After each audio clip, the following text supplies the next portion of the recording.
All right, so what was interesting? Novel, new, surprising. The most interesting was that exercise. Okay. So what about the exercise? What they have in common? There wasn't a whole lot of repeated in-range flexion and extension. They were isometric. They were stability related. And he talked about how at the top and bottom of the spine, we've got these very mobile ball and socket joints designed to generate motion. And what did he say the spine was designed to do? Stabilize, resist, or stop motion. And in fact, he said repeated cycles of flexion and extension. He didn't use this word in the video, he uses it in one of his texts. He says repeated flexion and extension will ensure disc herniation. And we'll talk more about the mechanics of how that occurs over time. So instead of doing this repeatedly, the suggestion was stabilization or isometric based training. What else? There's some stuff that made me super sad actually in there. Like flexibility, you're more likely to get injured. Yeah, isn't that surprising? It definitely defies what pop culture says. It says increased levels of spinal mobility and flexibility is not protective. In fact, those individuals have increased likelihood of various spinal pathologies.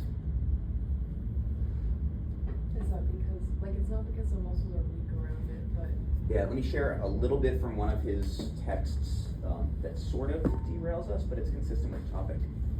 And it's salient for me because my daughter is 7, super mobile, into gymnastics, likes to back bridge around the house. And the amount of thoracic and lumbar extension she has would break a lot of our backs. That excessive hypermobility that we frequently see with young female gymnasts, when they retire, this is some of Stu McGill's data, when they retire, years later, frequently develop back pain. They go get a radiograph and the surgeon will say, did you know you have a healed fracture in your spine? And it's because, in part, of the hypermobility caused fracturing of the pars region. And so they're so stable, they have such good neuromuscular control when they're participating in sport that they're asymptomatic. But as they age and some of that neuromuscular control gets lost, that stable hypermobility becomes a little bit more symptomatic. So the underlying point, excessive mobility is not necessarily protective. We shouldn't strive for just increases in mobility forever, because that's not going to help. The opposite. That wasn't what made me sad though. Something made me really sad. So the second and the... That doesn't make me sad. Right. But we'll talk about that too. So he said this idea of drawing in your umbilicus. Has anybody seen this in pop culture? Drawing in the belly button, which is very popular in some circles. And we will talk about today some of the research behind it, and then later on in the term and next semester talk about the actual rehab philosophy. It's very popular. But he talks about how the submaximal isometric contraction of your transverse abdominis, which draws in your belly button, is not desirable in promoting back health. In fact, it's just the opposite. It creates dysfunction in spines, he says. One of the things that's frustrating, I think, from your end, first time you're learning a lot of this, is there are competing and conflicting schools of thought. And we will cover philosophies that are in direct contrast to each other. And so you've got to hold two things in your mind and understand that these two philosophies, these two camps are at odds with one another. We'll cover both. I'll tell you which one you should believe. I'll share my biases. But it's important to know the whole spectrum of rehab approaches and what's out there. Still not what made me sad. Something made me really sad. Yes. Was into having a strong back. What did he say? Having like a huge back isn't going to protect it. Yeah, he said it really doesn't matter how strong your back is. What's more important than maximum strength in the spine is what? Endurance. I think that's nice, but I'd like to believe that being just maximally strong is protective. We're going to read from page 443 in your book really briefly. 443, left column, the very top in green, it says role of muscular endurance.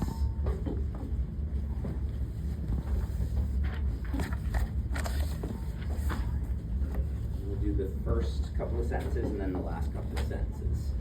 Your text says, quote, strength is critical for controlling large loads or responding to large and unpredictable loads, but only about 10% of maximum contraction is needed to provide stability in usual situations. If we go down about 5 lines or so, 2 lines from the bottom of the paragraph, poor muscular endurance in the back extensor muscles have the greatest association with low back pain. Poor muscular endurance in the trunk muscles has the greatest association with low back pain. So being maximally strong isn't going to be protective. Like, it's awesome that your deadlift is 500 pounds, but that's not necessarily as predictive of the development of low back pain as your ability to knock out several minutes of consecutive burpees, for example. Well, why is that? Well, it's just based upon the anatomy and the muscle fiber typology. The next sentence, the next paragraph goes on to say, quote, greater percentages of type 1 fibers than type 2 fibers are found in all back muscles, which is reflective of their postural and stabilization functions. We covered this last term, right? The trunk muscles, very much postural requirements, are designed to keep us upright and vertical for long periods. The muscle fiber typology is consistent with that requirement. Right? Our torso and trunk muscles are not designed to be maximally powerful as if they were type 2X muscle fibers. They're designed to function for prolonged periods of time. We're going to go back in your book to 175. The bottom left, there's a table. Might as well dog-ear this page now and put a star by the table. It is table 6.2, muscle fiber types and resistance to fatigue. We will come back to this in 2 weeks when we talk about muscle strength and resistance exercise. But if when I use the terms type 1 and type 2X, it's totally unfamiliar, this is the first spot you can look for a little bit more information. Again, it's 175, table 6.2.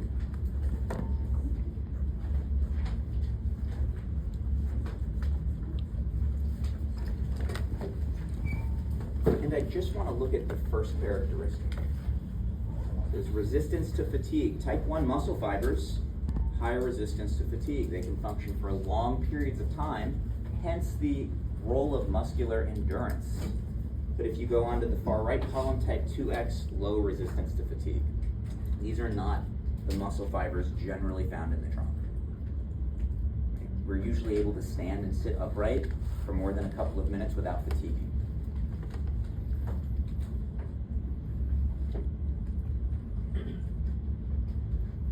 Best way to increase endurance, or Yeah, best way to increase endurance. So the way we would train our type 1 muscle fibers is through either low load, long duration exercises like lots of volume, or prolonged isometric holds. Challenge the muscle for long periods of time under low load. Versus if you wanted to train your type 2X muscle fibers, we would use either high loads, a lot of resistance, or high speeds. Type 2X muscle fibers really don't care. They're going to move fast, or they're going to move heavy.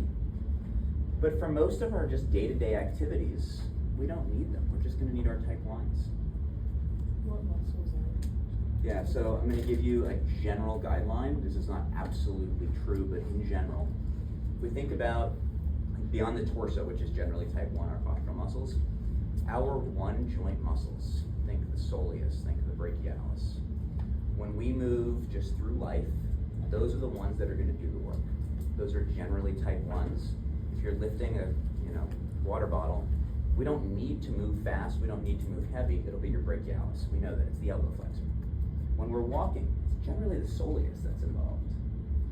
If we add speed or we add weight, then the multi-joint muscles tend to have a higher proportion of type 2X fibers than the one joint, and will recruit them as needed. So if you move heavy or you move fast, then it's not just the brachialis, it's the biceps. If you, instead of walking, start to sprint, we go from just using your soleus to incorporating more of your gastrocs. General guideline. Anything else interesting? Anybody else feel sad that strength isn't really protective? Kind of disappointing.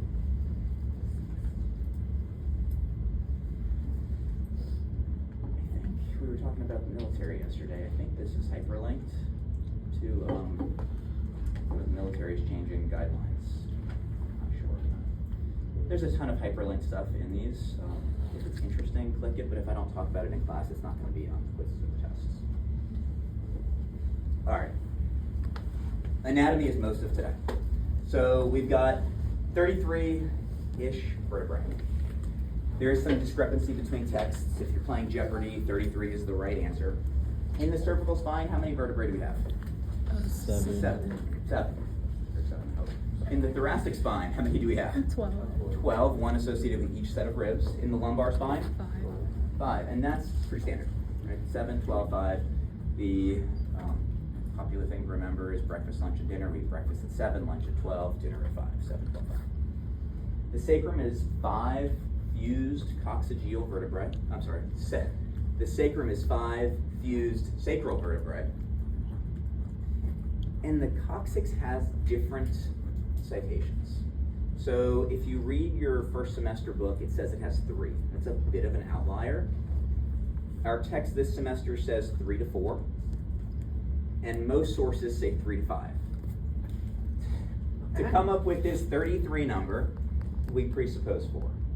So 7 cervical, 12 thoracic, 5 lumbar, 5 sacral, and probably 4 coccygeal.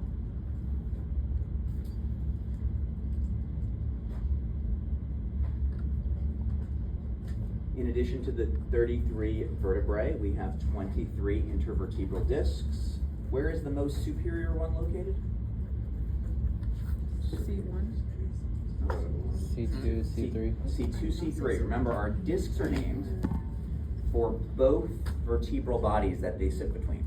So we have a C2, vertebrae. We have C3, vertebrae. But the disc in between, it is the C2, C3 disc. The superior one is between C2 and C3. There's not a disc between the occiput and the atlas. There's not a disc between the atlas and the axis. The top one, the superior one, C2, C3. And we've got a disc at every level, all the way down to the most inferior disc, which is located where? L5, S1. Again, we've got to name it for the segment above and below. L5 above, S1 below. This is the L5, S1 disc. So 23 discs. C2-3 to L5-S1. There is a tremendous amount of ligamentous stability in the spine, and we will cover the primary ligaments in just a few minutes. We alluded to them Monday, the anterior and posterior longitudinal ligaments. Normal spinal anatomy includes sagittal plane curvature. Sagittal plane curvature. And so we describe the cervical region and the lumbar region as having a normal lordosis. From the posterior view, we would say that's posteriorly concave, right? You walk into a cave. But from the anterior view, we'd say that's anteriorly convex. It would push you out. That's the cervical and lumbar curvature. The thoracic and sacral curvature is just the opposite. It's a normal kyphosis. It's posteriorly convex, but anteriorly concave.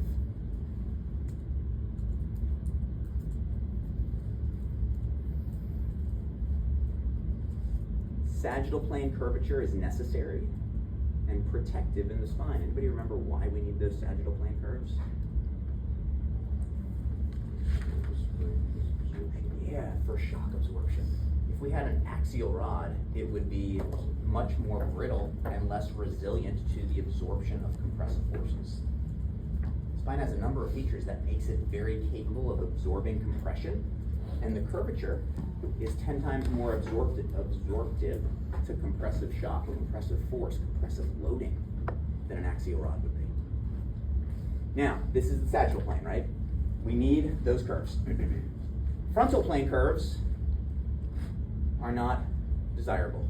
This is a pathology we'll cover next semester.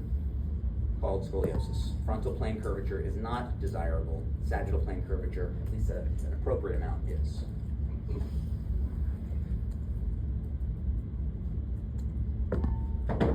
All three planes of motion are available in the spine. Briefly, before we cover muscles, again, sagittal plane motion is here. Our flexor muscles all live in the front. Our extensor muscles all live in the back. That's the sagittal plane. Frontal plane, our side benders are all located ipsilaterally. So every right side bender is located on the right side of the spine. Every left side bender located on the left side. Transverse plane rotation is a little bit more confusing because we've got rotator muscles everywhere, and you'll see later today how the muscle fiber direction determines whether a muscle is an ipsilateral or contralateral rotator. So stick with this for a little bit and we'll start to see how the muscle fiber direction determines its role in rotation. How do we name our motion again from Monday? How do we name motion in the spine, especially rotation? Superior part relative to the adjacent inferior portion. Page 434, very bottom of the right column.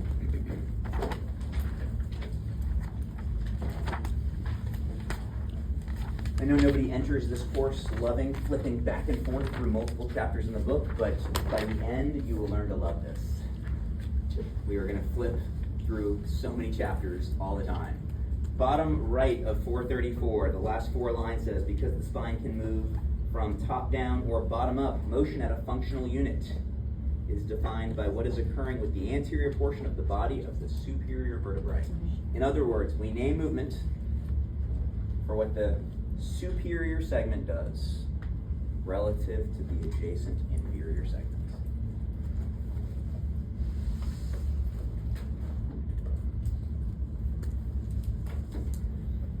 And then lastly, this is beautifully said, it's from your first semester book. Innervation of axial skeletal muscles is unlike innervation of muscles of the appendicular skeleton. Muscles of the appendicular skeleton are innervated segmentally by spinal nerves. Spanning multiple spinal regions, axial skeletal muscles are innervated by spinal nerves within that region.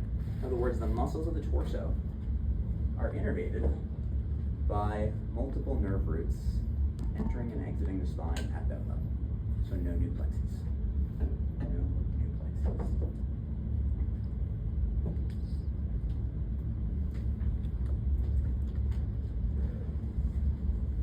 We already talked about the curvature. This kind of gives you a little bit better perspective. It's figure 14.3 in your text, a little bit better perspective of what's happening at different levels or the specific functional movement units of the spine as we move. So if we look at A, we can see flexion as we approximate the anterior portion, and extension would be the opposite.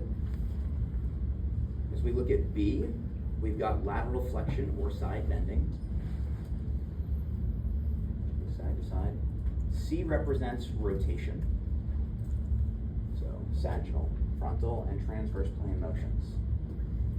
We haven't talked about the next set quite as much, but Dr. Berkeley alluded to a pathology that's kind of like this, an anterior shear.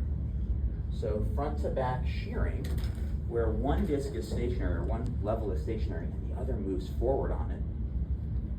An anterior shearing is spondylolisthesis. I should mention that slipping of one vertebrae relative to another. Not a good movement for the spine, right? We don't want a lot of anterior or posterior shear. Lateral shearing here in E. And then F, what are these motions? Yeah, distraction or traction, and then compression. Compression and distraction.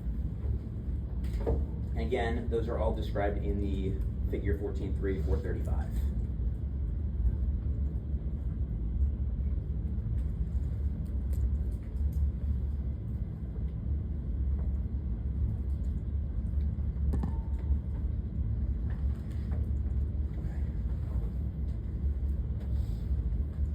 This is frustrating. The region between the occiput, C1 and C2, has a lot of different descriptions. And if you read 3 different books, you might see 3 different descriptions of what we call it. It is the craniovertebral spine. The cranium and upper vertebrae, craniovertebral spine.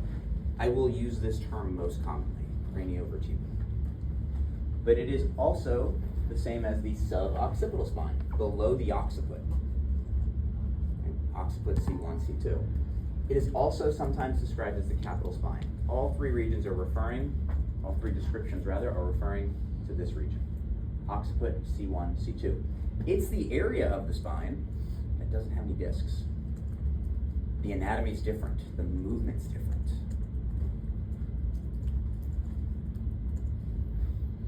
The occiput, is the inferior bone of the cranium, sometimes referred to as C0. So if you hear me use that term, it's just referring to the occiput. C1, also called what? The atlas. And C2, also called the axis. Good.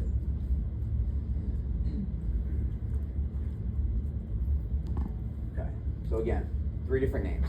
On the left, we're going to talk about the articulation between C0 and C1, and on the right, between the articulation between C1 and C2. The articulation between C0 and C1, between the occiput and the atlas, has several different descriptions. Sorry. It's sometimes called the atlanto-occipital joint, or AO, sometimes called the occipito-atlanto joint, OA. They're both out there. I don't think either is more correct. OA, AO, C0, C1, it's all the same. The articulation between the inferior aspect of the occiput and the atlas. Depending on the reference, it's either described as a condyloid or ball and socket joint. Bless you. The motions, and we covered this first semester.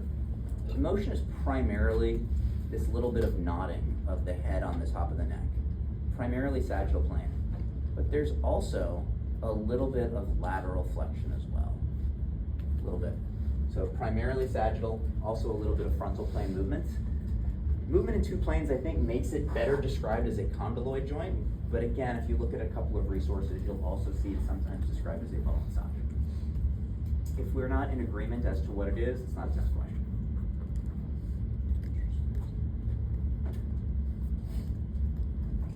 Is it because it's the way it sits, why it's considered a ball and socket?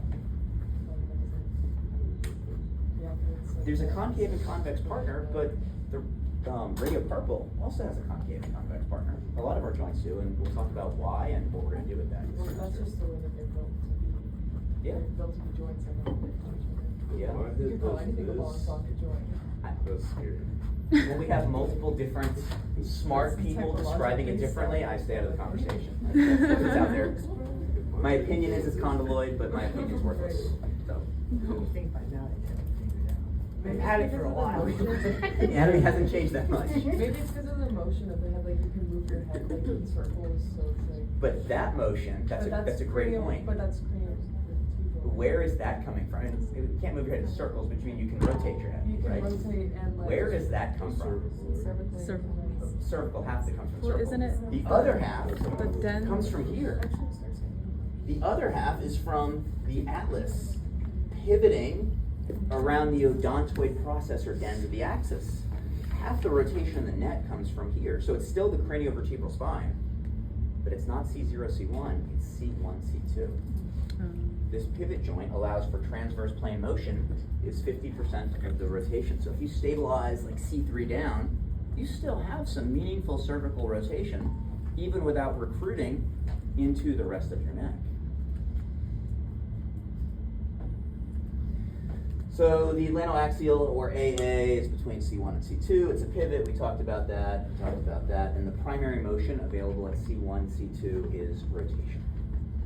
So you see in the craniovertebral spine, we have sagittal, frontal, and transverse plane motion all within that region. But it's unique in that the anatomy is different. There's no discs.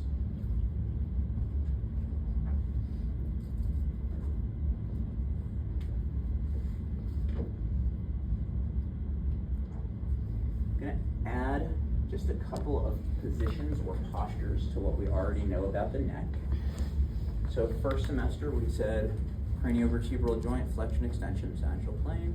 We said cervical spine, flexion, extension, sagittal plane, and we combined them to say flexion, extension, sagittal plane. We're gonna add today the positions of cervical retraction or axial extension, which is on the left, and cervical protraction. So cervical retraction on the left is like this perfect soldier posture. And it is a combined position of cervical extension and a little bit of craniovertebral flexion. Stand as tall or sit as tall as you can. Bring the dome of your skull as high as you can, and kind of extend your neck and just gently flexes your craniovertebral spine. We're not seeing a lot of patients who walk in the door with this soldier posture. This is what we're more likely to see, this desk jockey position. And I am embarrassed, but so guilty of this in my office. It's like this, I look at the computer screen and it's like this cervical flex position combined with craniovertebral extension. And there's some significant manifestations of this. So forward head position, but I don't want to look at the floor, I want to look up at my computer screen, so I'm like this. So this desk jockey position is cervical protraction or axial flexion. I'm going to just plant a seed and we'll come back to it hopefully today. What position is her craniovertebral spine in? Extension, right? Like pretty significant extension, or else she's going to be looking down here.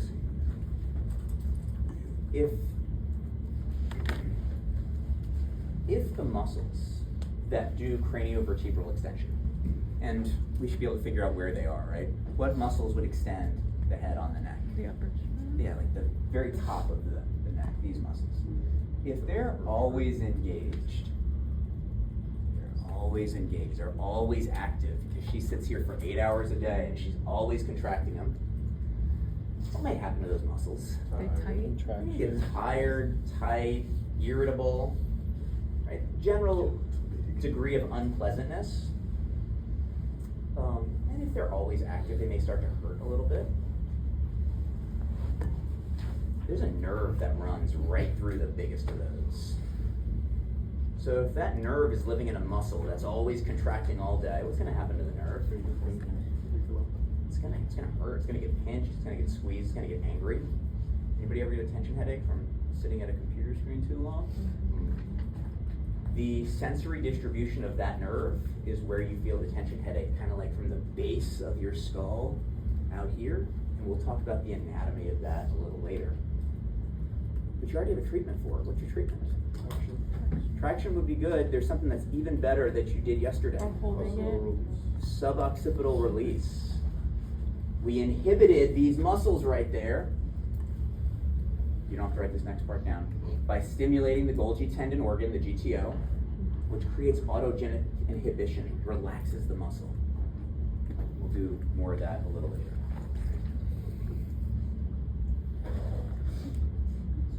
So this image just depicts what I said, and it highlights the area in red nicely. So we can see that that cervical protraction position, this flexion here and extension here, which would make these muscles a little irritable. And that soldier posture, the axial retraction, is on the right. Same thing we covered, just different picture. Okay, let's do ligamentous anatomy. A lot of stability in the spine generated from the ligaments, and we talked about a few of these already. The first one of which was the anterior longitudinal ligament.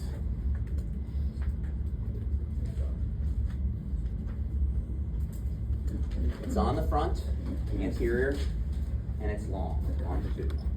And you see this is really thick and robust, right? This is not a small structure.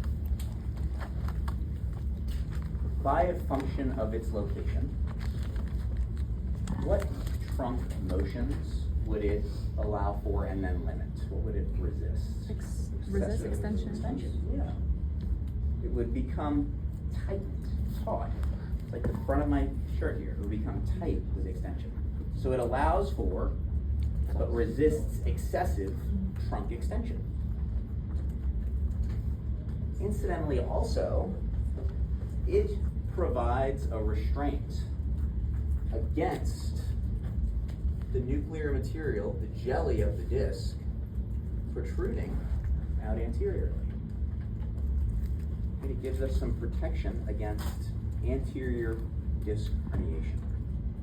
The jelly can't get out of the front because we got a wall right there. Can you say one more time what it allows for? You said- It's on the front of my shirt. So if I bend forward, no problems. It just gets slack. But if I bend back, it's like there's the brakes. Can't go any further. So it allows for and limits extension. And can you say what you said after that? Yeah. The jelly donut? Yeah, we got these jelly donuts. They're the discs. And we want to keep the jelly inside the donut or else we have a painful mess. And our body has multiple redundant mechanisms to protect us from things. The jelly sits inside the disc. The outer disc is the primary protection. But if the jelly starts to move too far forward through the front of the disc, the anterior longitudinal ligament blocks it. Not 100% of the time, but often. Provides a restraint or a barrier against the jelly from moving anteriorly. Anterior disc herniations are very uncommon.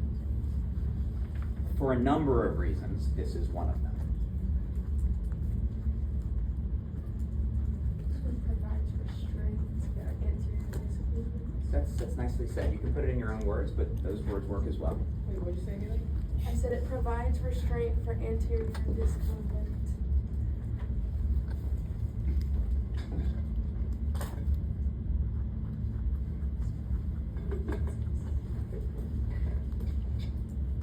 What's the posterior longitudinal ligament allow for and limit? What movements? Flexion. Yeah, it's just the opposite. So it's located on the posterior aspect.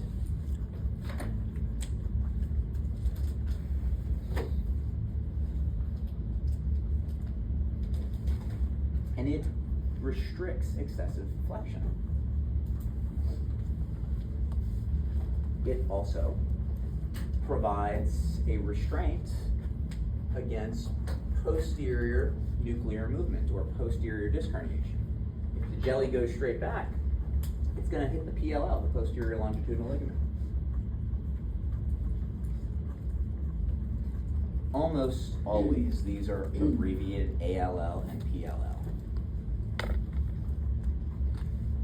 And I mentioned this, I think on Tuesday, kind of offhanded. Look at how big and robust the anterior longitudinal ligament is. Really pretty broad. It covers a whole lot of the anterior portion of the vertebrae. Comparatively, look at the PLL. It's much smaller, especially in the lumbar spine. The PLL gets more narrow as we go down. I have no idea why, but it becomes less robust. And so, it provides less of a restraint to posterior disc movement than the ALL provides for anterior disc movement. Accordingly, we're much more likely to see posterior and then more specifically posterolateral, the back and the side, disc protrusions or disc herniations than we are to see them straight forward or straight back. So the AL, go ahead. It's kind of annoying. So, There's not a lot of movement in this area. if I had to speculate, and I'm always hesitant to do this, because I don't know, I'm guessing, please don't quote me on this. The ALL is bigger and more robust, which gives us a good restriction against extension. But if the PLL was so robust, we would probably have flexion limitations, and functionally we need a little bit more trunk flexion. So it may just be that it allows for more flexion, because we need more flexion. Again, guessing, totally guessing. So essentially what you would say is it does the opposite of the anterior, right? It Yeah. like provides for flexion but prevents.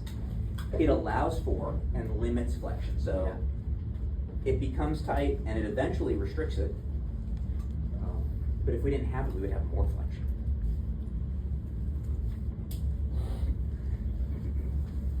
Note that we don't have an LLL, a lateral longitudinal ligament. There's nothing on the sides. Nothing protecting the sides. One in the front, one in the back. The nuchal ligament, or ligamentum nuchae. Does anybody remember that term? Say that again? I remember the. Ligamentum nuchae, or nuchal ligament. Yeah. Where did we hear that term? With the. Yeah, something with the upper trap. What was it with the upper trap? The, It's part of the origin of the upper trap. Upper trap's attached to the cervical spine, spinous processes, and ligamentum nuchae. This is just the ligament connecting the tips of the spinous processes. Tips of the spinous processes in the cervical spine. So we have images of the lumbar here, so we don't see the nuchae described. But it's essentially the same as the supraspinal ligament, which we can see, connecting the tips of the spinous processes in the thoracic and lumbar spine. So it's a continuous ligament with a different name. Both of those would allow for and limit or restrict what movements? When would they get tight? Flexion, like the PLL. The interspinal ligament is located in between the spinous processes. And then the ligamentum flavum, the very bottom one, is the one that looks different. So the ligamentum flavum sits on the posterior border of the vertebral canal. So as we go from front to back anatomy, we've got the ALL, the bodies and discs, the PLL, then the foramen, and on the posterior border of the vertebral canal, we have the ligamentum flavum. It connects the lamina, so from one level to another, connecting the lamina on the posterior aspect of the spinal cord. And it's yellow as compared to the white that the other ligaments appear to be due to the high elasticity. This way it doesn't get like stuck or trapped in the spinal canal. It's very elastic, so it's always pulling out. And that's the ligamentous anatomy.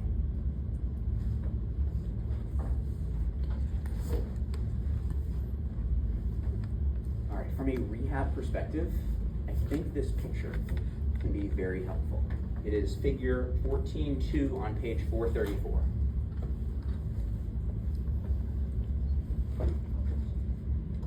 If we look at the vertebrae, and this is an a lateral view versus a superior or an inferior view. If we look at the vertebrae, it's essentially got a front and a back. It's got a front and a back. Are we okay with that? Highlighted in red. Okay, the front, or rather than saying front, we've got to say it's the anterior pillar. The anterior pillar is comprised of the vertebral bodies and the discs.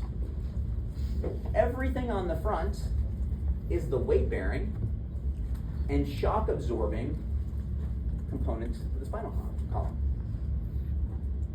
Everything on the front is where we bear weight and forces or shock is absorbed. Forces are transmitted and absorbed on the anterior pillar, on the front. If I have a pathology with anything on the front, let me back up a little bit before I ask the question. If we're just talking about the anterior pillar, how would I add compression to the anterior pillar? What motion? Flexion. How would I reduce compression? Now let me ask the question. If I had a pathology of the anterior pillar, whether it was a bony fracture of the vertebral body or a disc herniation of the disc, if I had a pathology of the anterior pillar, what position may potentially hurt more based upon what you just said? Flexion. Adding compression to something that hurts generally is unpleasant. What position might I encourage my patient to do to relieve some of that pain? Yeah. So big picture, pathologies that affect the anterior pillar, which could be like a compression fracture of the vertebrae, osteoporosis-related compression fracture, Scheuermann's disease, we'll talk about it next semester, or disc herniation. Anything affecting the anterior pillar tends to respond better to extension and worse to flexion.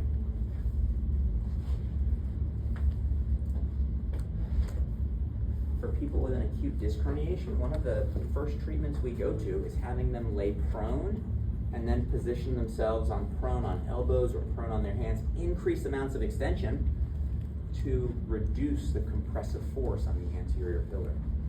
If the boo-boo's here, we're not gonna flex, we're gonna extend. Done.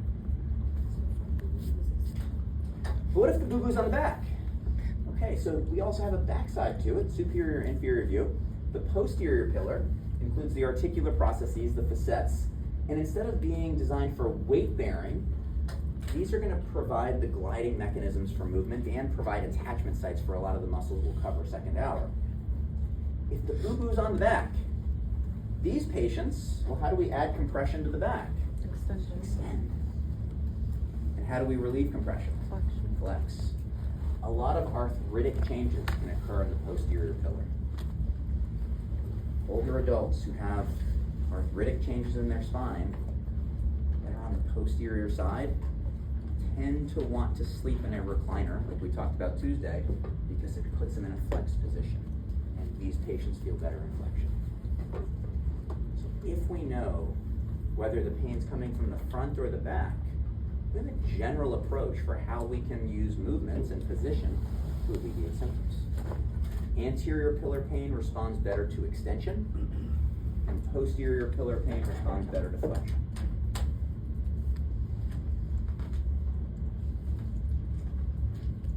Two patients, both come in with low back pain. One of them is 35 years old and just had a disc herniation. This patient might do very well laying on his or her tummy in a position of extension. Patient number 2 is 80 years old, has a 10-year history of increasing low back pain and numbness in the legs. Pain is coming from the posterior pillar from arthritic changes. If you lay this patient on his or her tummy, they're never coming back. But if you have them lay supine with a big bolster and bring one or both knees to his or her chest, all of a sudden that's going to reduce compression and alleviate some symptoms.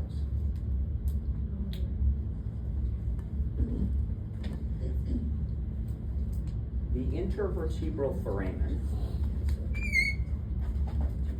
is the hole between the vertebrae, right? Hole between the vertebrae, the intervertebral foramen. It's bordered by the discs, the facets, and the pedicles of the vertebrae above and below. I said this last term, the very beginning of the semester. The intervertebral foramen allows for the neurovascular elements to enter and exit the spine. Right? These holes allow for the nerve roots to get in and out of the spinal cord. We are going to cover nerve roots extensively. This is part of the peripheral nervous system this semester and next. We will not talk about the spinal cord itself. You'll do that next year. But the peripheral nervous system, we get to the periphery through the intervertebral foramen. Okay, so we can change the size of the intervertebral foramen with different pathologies or different motions. Let's talk about flexion. If I flex forward, what's that do to my intervertebral foramen? It opens or widens it. If I extend backwards, what's it do to the foramen? Closes or narrows it. Now, normal healthy anatomy, the foramen's like 3 times the size of the nerve root. So if you lean back, you're not going to impinge your foramen. And it's okay in normal healthy anatomy. But if I side bend to the right, what did it do to the left side foramen? Opened it, but what did it do to the right? Closed it. Good. So if we have a patient with pain from the nerve root in the foramen, the positions that we put them in can impact their symptom behavior. Right? For a patient who has narrowing of this nerve root and this foramen, narrowing here, we probably shouldn't have that patient extend or left side bend, because those are gonna be really irritable. They're gonna feel better in flexion and right side bending.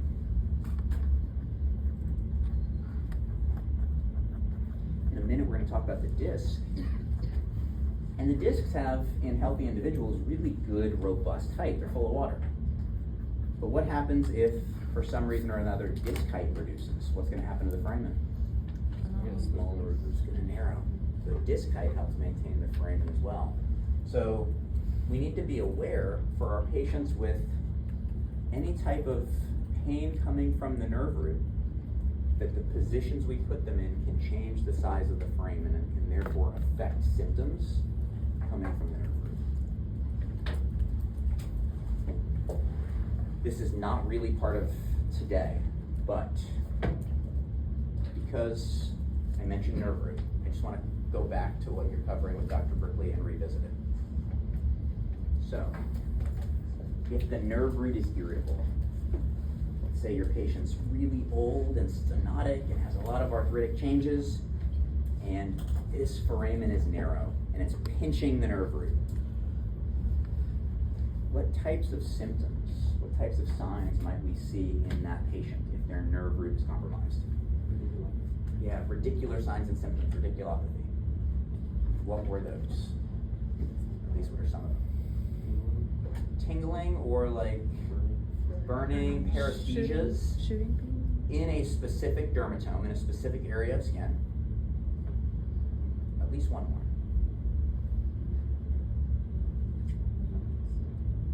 Kind of goes with numbness, paresthesias. Let's go to page 401 really quickly.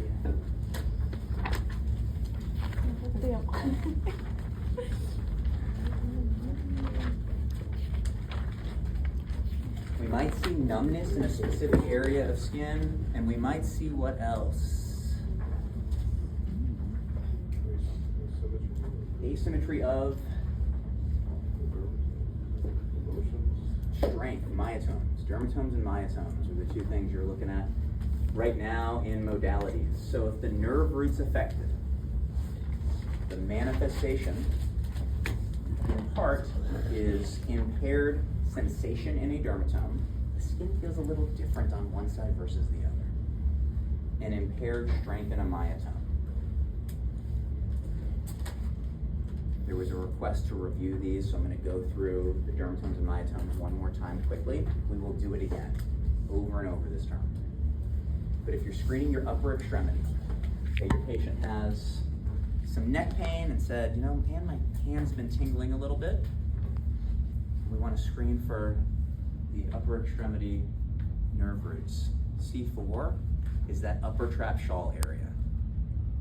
Dermatomes, not myotomes. We're going to do myotomes next. Just a sensation here. C5 is the lateral shoulder, lateral arm. C6 is the radial side of the forearm and the thumb. C7 is the middle finger. C8 is the ulnar border of the hand, and T1 is the medial border of the forearm. So the upper extremity dermatomes go down the outside and then up the inside. And then T2's up here. C4, C5, C6, C7, C8, T1. So if your patient's like, you know what, my thumb kind of feels numb. I don't know why. Just check C6.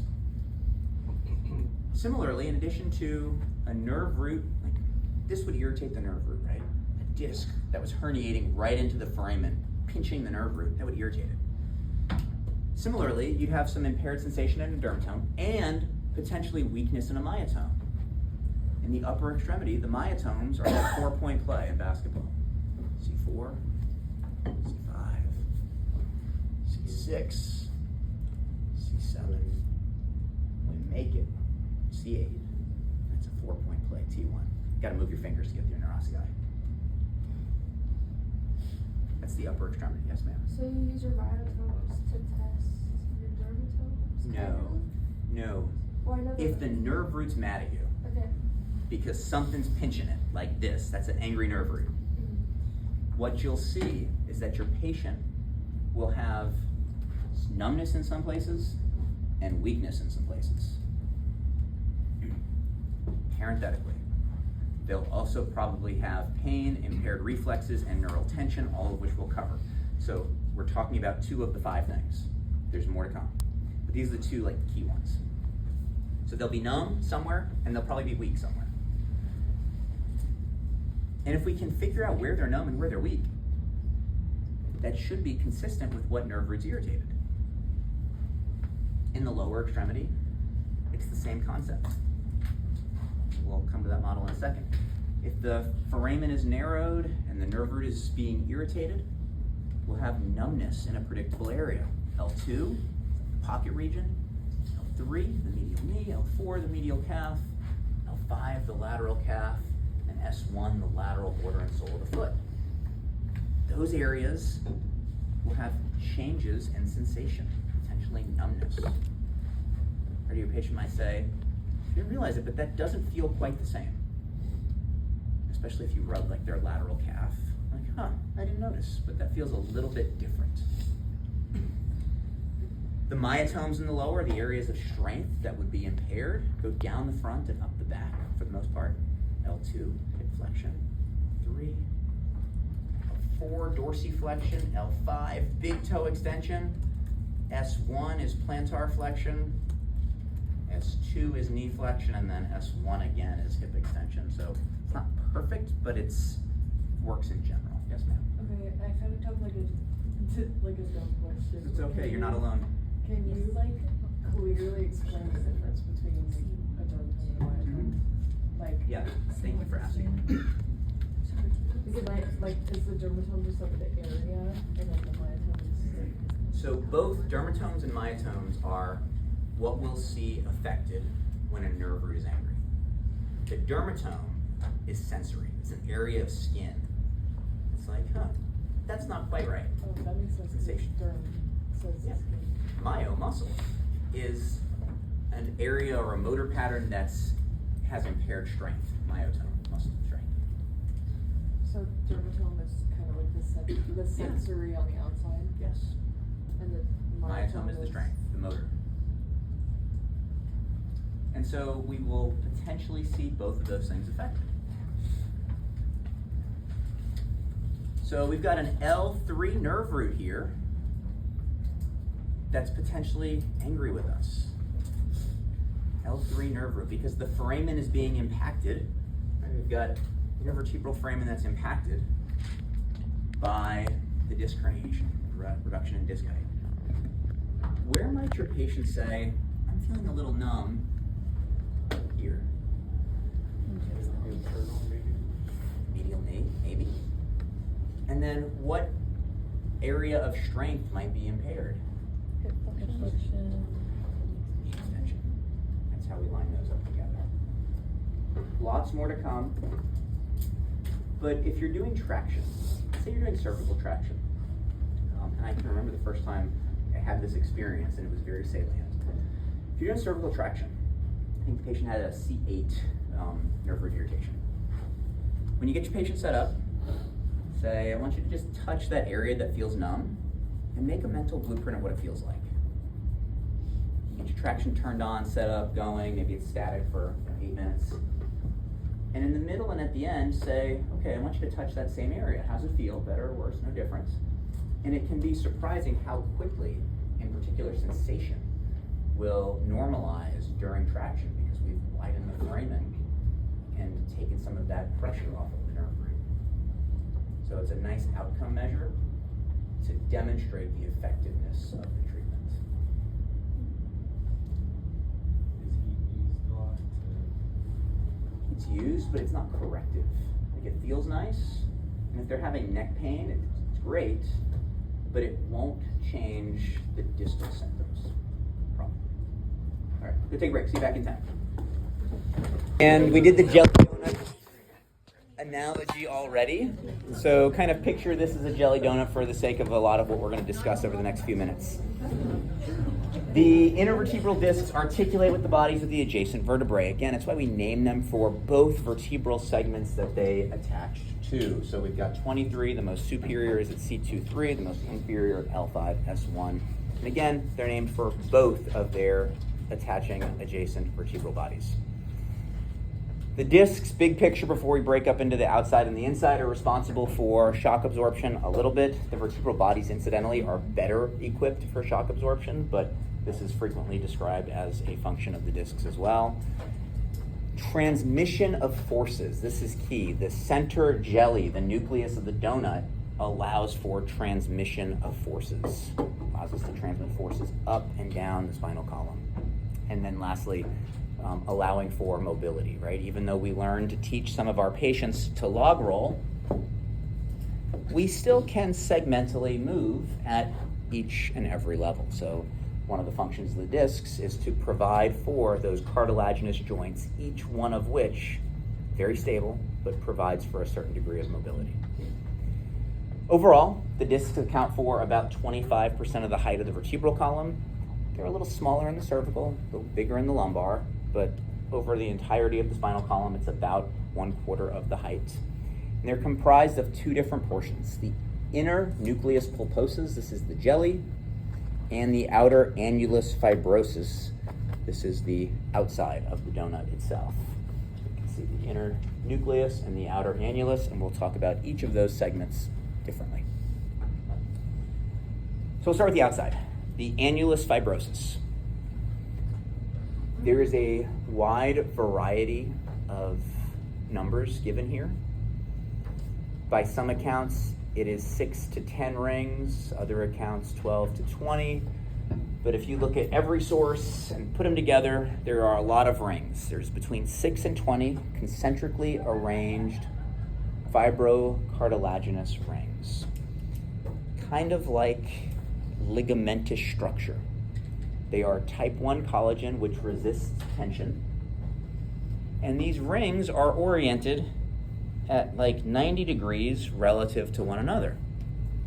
So the layering of these rings in different directions gives us great tensile strength in all directions. Right? If all the rings were just like this, we would have good tensile strength this way, but very poor tensile strength this way. If they were all arranged like this, it'd be just the opposite. But the rings, each adjacent ring is arranged at 90 degrees relative to the one next to it. And so it gives the annulus great tensile strength. The annulus contains the jelly, contains the nucleus, and it allows for and limits motion. The annulus is the outside of the donut. And you can see in this description here, these rings are oriented like this, but if we peel back a layer, then they're oriented like this. Peel back another layer, they're oriented like that. So each layer is arranged 90 degrees relative to the one it's attached to.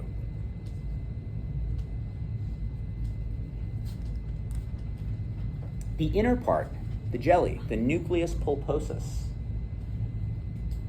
is located inside the annulus, and it's not like this perfectly distinct, here's the outside, here's the inside. We see that the inner annulus kind of blends with the nucleus. It's a little bit more subtle in the body than we depict it cartoonishly. The nucleus is type 2 collagen. It resists compression.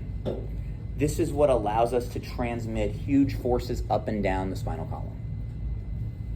If you put a heavy bar on your back, it's the nucleus pulposus that allows that force to be transmitted and doesn't allow you to just squish.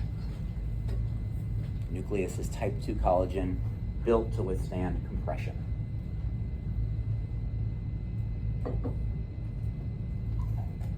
The nucleus, it's like this gelatinous substance. It's why we use that jelly donut description.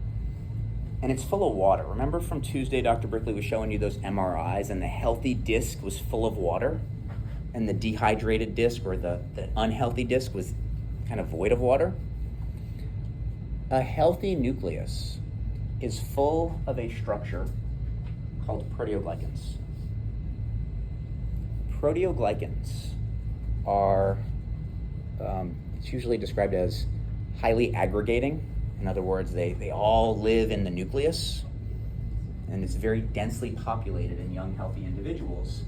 Proteoglycans are hydrophilic. They like water. They absorb water. Given the opportunity, they're going to draw in water.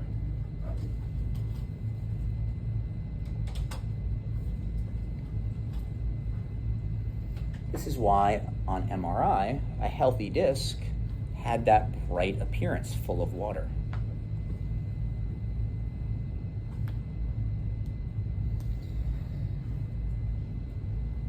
So the inner part of the disc, the nucleus, is largely avascular. In other words, there's not robust blood flow. So the nucleus cannot derive any nutrition and cannot get rid of waste products due to a robust blood flow. It doesn't have it, right? It's not like a muscle that's full of blood and it gets its nutrients and gets rid of its waste with blood flow. Instead, the nucleus derives its nutrition from a process called imbibition. It imbibes fluid. When there is low compression on the disc, fluid soaks into the nucleus. When the disc gets compressed, fluid goes out of the nucleus. Here's how to think about it. Take a sponge, put it in a bowl of water. Put your hand in it, squeeze the sponge. We add compression. What happens to the water in the sponge? It goes out. Let go of the sponge, remove the compression. What happens to the water? That's imbibition. That's how the nucleus derives its nutrition. Fluid moves in when it's not compressed. Fluid moves out when it's compressed. When do we have a long period with little to no discompression? Sleeping. When do we have a prolonged period of more discompression? Yeah, sitting, standing when we're awake. So diurnal variation describes how the disc imbibes fluid at night when compression is removed and loses that fluid during the day. This is the process by which the discs derive nutrition and remove waste products. Available evidence says that there's a 13 to 21 millimeter change in height in healthy young individuals at night. So if you measure yourself right before bed and right when you wake up, you'll see almost a half an inch difference. Most of that is lost in the first 8 to 15 minutes upon waking, so it's not like it's going to last for long periods of time. But we do get a little bit taller when the discs imbibe more fluid. Because if the disc imbibes more fluid, disc height expands and the entirety of the spinal column expands a little bit. So the discs are largely avascular, but they still get nutrition through the process of imbibition and diurnal variation. Yes, ma'am? You say what you said for the Diurnal variation? That you said describes the process that was this. Derive their nutrition, and it's this cyclical process. When we lay down at night, we get rid of compression. We already knew that. When we get up in the morning and we walk around and we stand around, we add compression. We already knew that. And so we see that at night, the discs imbibe fluid. During the day, they lose fluid. And that is the process of diurnal variation. So diurnal variation is the process, but imbibition is... Imbibition just describes like drinking water or absorbing water when there's no compression. So it's like, so diurnal variation is the cycle, and then imbibition is what happens in the cycle, basically. Yes. Okay. I think diurnal refers to 24-hour cycles. Not certain of that, but I think there's a component of like a daily cyclical pattern inherent in the word. But we imbibe fluid and we lose fluid, and this pattern is that diurnal variation. Normal changes in a day-to-day process. I don't understand nutrition. I mean, not that I don't understand it, but like, why is it called nutrition? Like, for like disc health, right? Like, you know what I'm saying? like,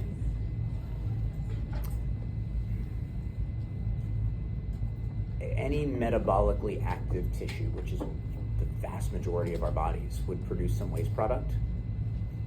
And so to remove that, if there's not a healthy blood supply, we need another process. So, like, let me give another example.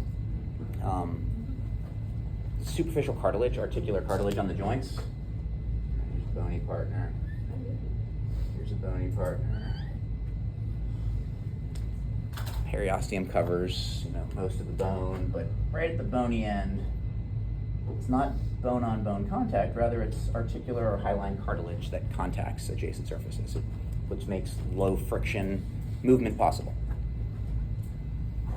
That green part, the cartilage, is largely avascular, not a lot of blood supply.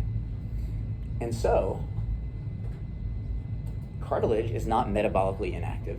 Right? It's still metabolically active, it still produces wastes. So in order to remove wastes, joints go through a distraction component, and in order for waste to go out, they compress. So like if you think about your knee or your hip, every time you step, you add compression, waste products go out. When you remove compression, nutrients go in. It's like multiple structures in the body that are poorly vascularized. If there's no blood flow, they get their nutrition just from squishing and removing the squish. And it leads to the ability to soak in nutrients. I'm not sure I answered your question. I mean, you kind of did. Okay. If there's not a blood flow, we've got a secondary mechanism to give it nutrition and to remove waste product. That's all. Okay. I just like to think about the fact that it needed a waste removal process. Because I wasn't thinking about that. Yes, sir. My next question would be, if you're having that compression, that's a lot of the waste to get out of there. Where is that waste going? Good question. So I'm going to answer that when we talk about cartilaginous end plates. So the end plates, we see annulus, we see nucleus, and we see right here, connecting the nucleus to the adjacent vertebrae. I actually think it says it in that bullet point. Connecting the nucleus to the adjacent vertebrae are these cartilaginous end plates, and they cover the superior and inferior aspect of the nucleus, and that's what attaches directly to the vertebrae.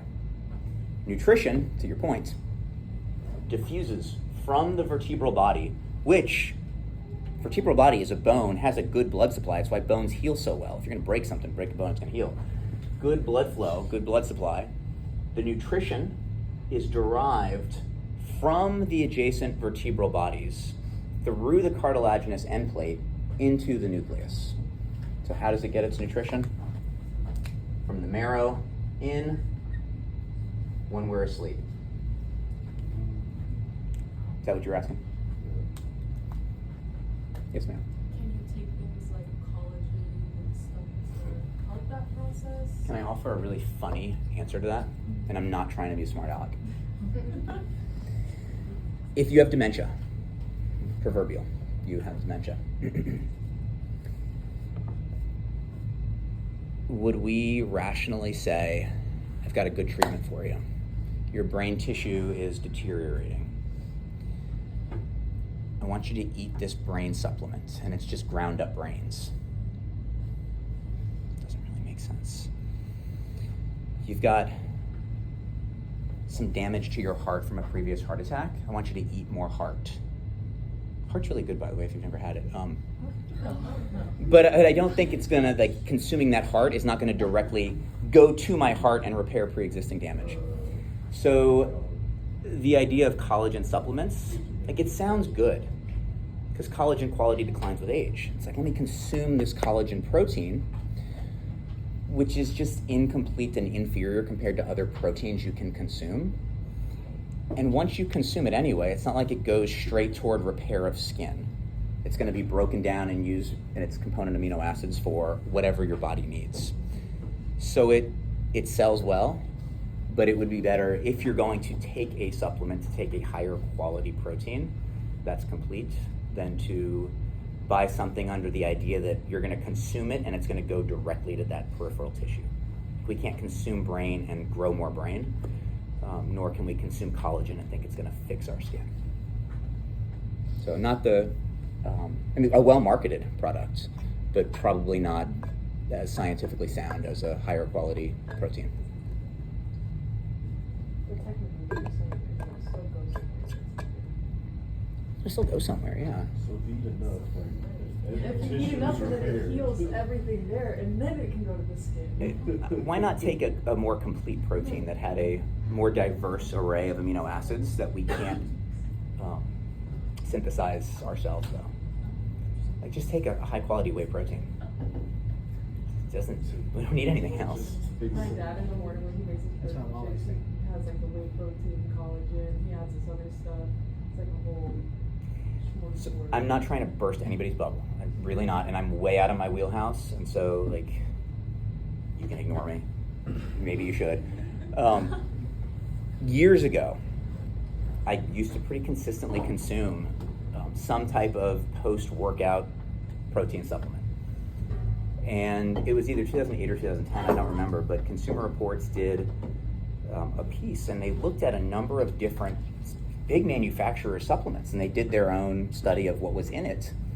And there were more heavy metals and other products I didn't want to consume that were in the supplement that just weren't disclosed on the label. It's like, I don't really want to consume lead and arsenic, and it's in there in higher doses than the manufacturer was reporting. And so it just shifted my perspective on trusting the manufacturer label. So if you're going to have something, make sure it's third-party tested and you're not just taking the manufacturer's word for what's in there. Yeah. So, I mean, something third-party tested, at least like you have a little bit of confidence in another entity. It's going to cost a little more, but We're Yeah. breathing the microplastics from the food.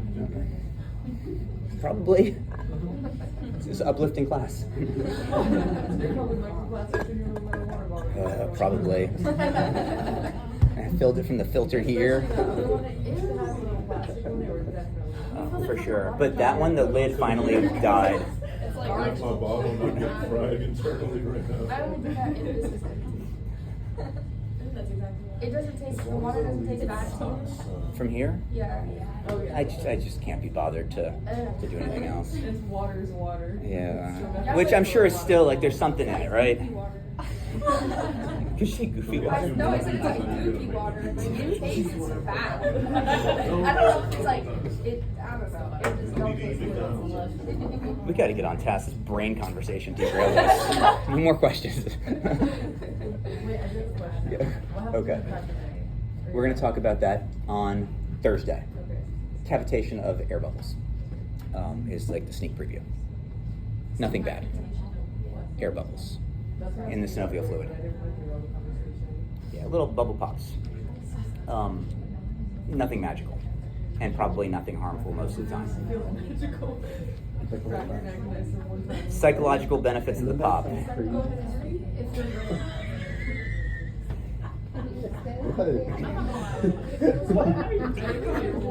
So, okay, it feels good. There is reflexive muscle inhibition to the area when it happens. So after a pop your back, pop your neck, there's reflexive muscle inhibition, which can feel good, especially if the muscles are like hyperactive. You're like, oh, that relief.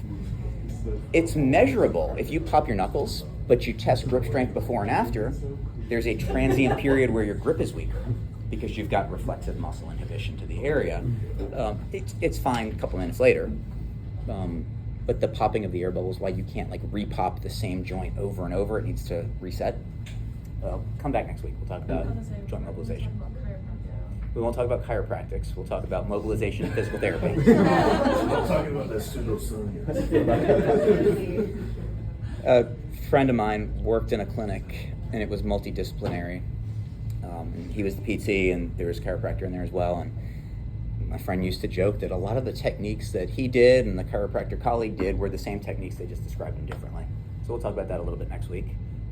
Joint mobilization manipulation is joint mobilization manipulation regardless of what profession. There's some differences, but there's also some similarities. Anyway, that's next week. Come back then. Last thing about the discs. Stu McGill mentioned this, and it kind of alluded to what we had talked about Monday and Wednesday. A lot of our trunk training, trunk rehab programs include isometrics, include using the trunk to resist motion rather than generate motion, an anti-motion controller rather than a motion generator. part of the reason, again, is that repeated flexion and extension, repeated flexion and compression of the spine takes the nucleus. And remember what happened when we closed our eyes and we flexed forward? And repeated flexion over time can progressively, label this, anterior, posterior, repeated flexion and compression. Let's sit on this really popular gym machine. Sit so I don't work too hard in the gym. We grab a weight and we're sitting and we do this. Right, we've seen this, right? We're going to do trunk flexion. Because trunk flexion, especially with a load, is going to work what muscle group? The trunk flexors. And I can really feel that, right? Really feel that. So I'm going to do, I don't know what's reasonable, 200 reps. Okay. Then I'm going to go to the other machine. I'm going to twist 200 reps here. Whatever the case may be. Over time, we start to pump the nuclear material a little bit posteriorly. Everybody's felt this. Even if you've never done that machine, everybody's felt this. If you ever done something in a flexed position for a long time, like even sitting in class for too long, or pulling weeds for too long, or fixing a sprinkler, you're down here, what's the first thing you do when you stand?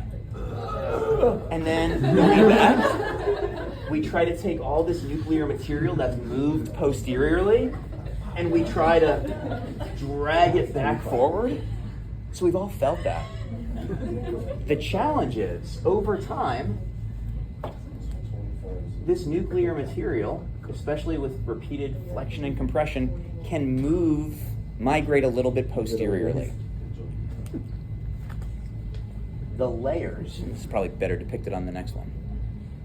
The layers here, these 6 to 20 concentric rings, over time as the nuclear material migrates, these layers start to break down. The nuclear material moves further and further as those layers break down. It's called fatigue rupture. And eventually, what happens when the last layer of the annulus breaks down? The nuclear material can escape. And we get an extrusion of the nuclear material. So repeated flexion and compression. One repetition is not going to make your back explode. But over a long period of time, enough repetitions will eventually create disc damage. So again, what Stu McGill said earlier is use the torso as an anti-motion controller. Because repeated flexion and compression will, according to his research, ensure is the word he uses. Not risk factor, but ensure disc herniation. All right, questions about the discs? If anybody really likes that machine in the gym, I'm sorry to burst your bubble. There's just better ways to train the trunk that preserve the underlying joints. And you can definitely get development of the muscles doing that, but it might not protect the underlying joints and discs. So if you want to train the trunk flexors, maybe using them as anti-extension muscles would be better, like the dead bugs we did yesterday. Or planks we talked about. Anti-extension would address the flexors. So what about the Roman chair? The Roman chair works on the same premise as the dead bug, where if we stabilize the lumbopelvic region, it uses the hip flexors to challenge the trunk flexors. So great activity when done right. Not a good use of time if you lack lumbopelvic control. All right, we've talked about Alf Jacobson before. Just want to highlight, like now that we've talked about the discs a little bit, discs derive their nutrition during periods of low compression. Discs lose a lot of fluid during periods of high compression. So especially for your patient who has disc-related pain, avoiding exercises that involve sitting with flexion and weight is probably desirable, right? Because this is going to further compress and then further remove fluid from the nuclear material. For your patient with a lot of discogenic pain, standing exercises tend to be better than sitting. If they're really irritable, supine exercises may temporarily be better than standing.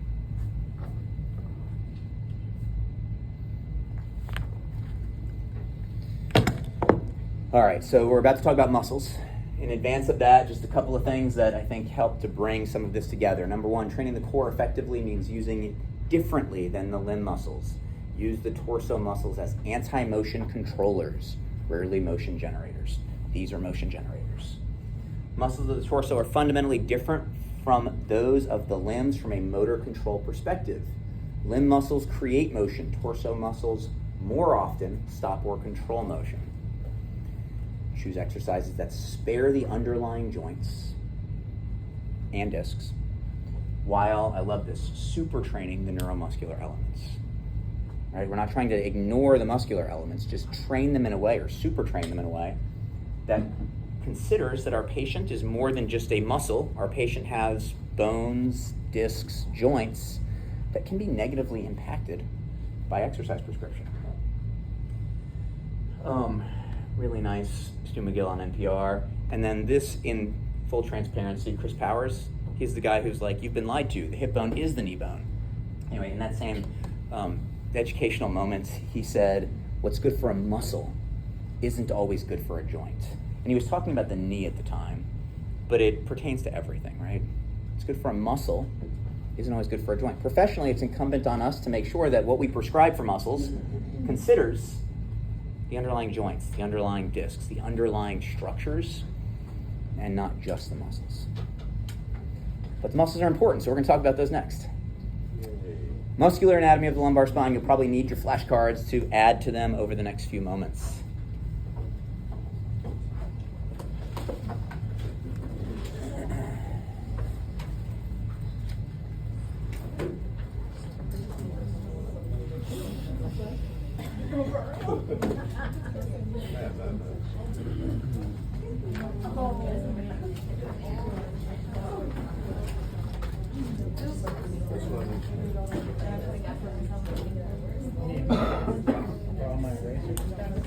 No. All right, we're going to break our muscle anatomy into two segments.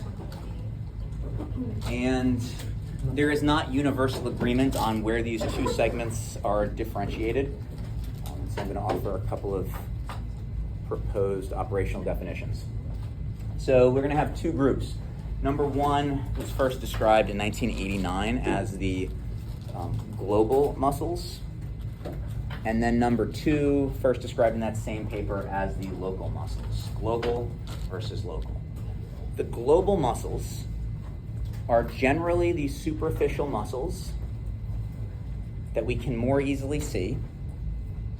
Because they're superficial, they're not attached right to the spine. And if they are, they're not attached to every level. They span really long regions. And these are great to produce a lot of force output to generate movement.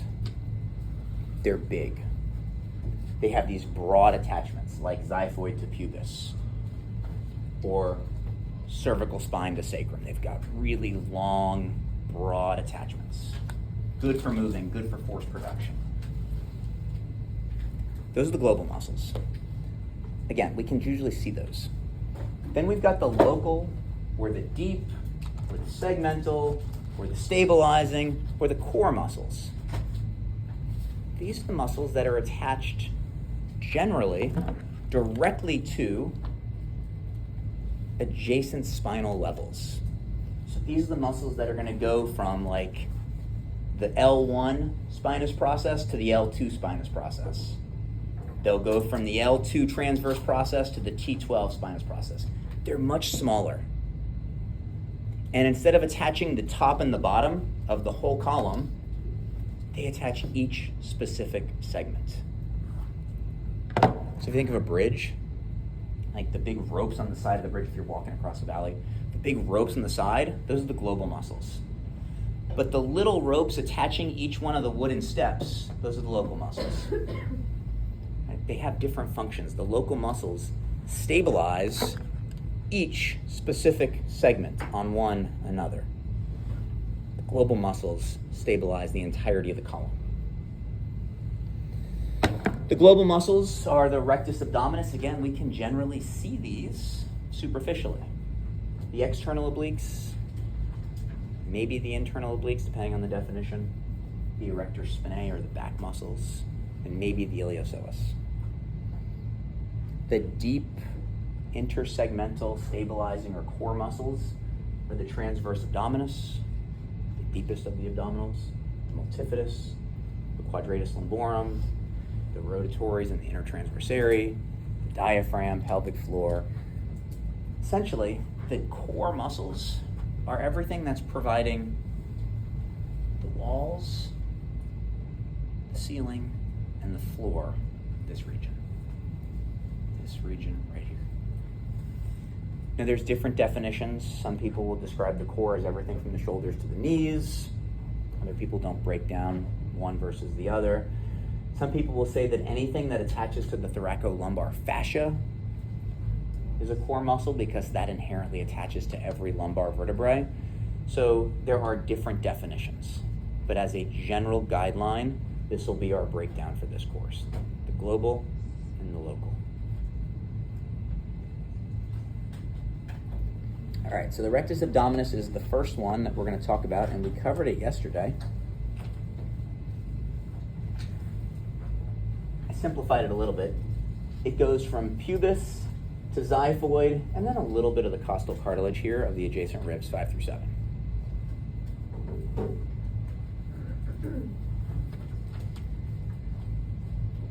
It is a trunk flexor, sits right on the front, and as a trunk flexor can resist extension.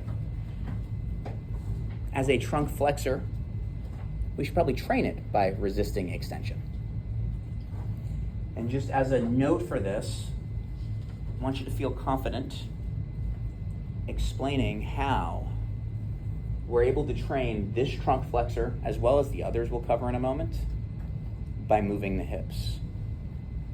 The underlying philosophy of the leg lowering test, as well as the dead bug series, is that by contracting the hip flexors, which pull the pelvis into an anterior tilt, we're able to challenge the trunk flexors, like the rectus abdominis, as they maintain a posteriorly rotated pelvis. We train the trunk flexors by having them neutralize the role of the hip flexors at the pelvis. So be confident with that explanation that we covered in detail yesterday and here as well. But this muscle does not cross the hip, is not directly connected to the leg lowering test. We need that pelvis as a connecting link. Next global muscle is the external oblique muscle, and we see it here. And we're going to cover the obliques together in a moment. I just want to highlight that we've got the rectus abdominis, which runs vertically. This is the most superficial level, runs straight down. Then the next level, as we go deeper, got the rectus, the external oblique, different fiber orientation. If we know the fiber orientation, we can figure out what they do. The external oblique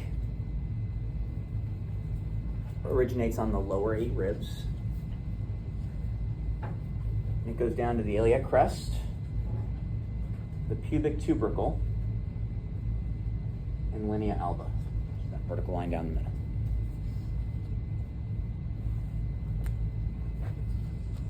Linea alba. We'll come back to the actions. So we got straight up and down rectus abdominis, oriented this way, like you put your fingers in a shirt pocket. That's the external oblique. If we peel the external oblique back, the internal oblique is oriented 90 degrees relative to the external oblique.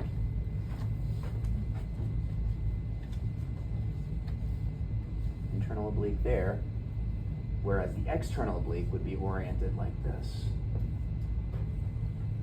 The internal oblique originates on the inguinal ligament, the iliac crest, and the thoracolumbar fascia, and it inserts on ribs 8 through 12 as well as the abdominal aponeurosis.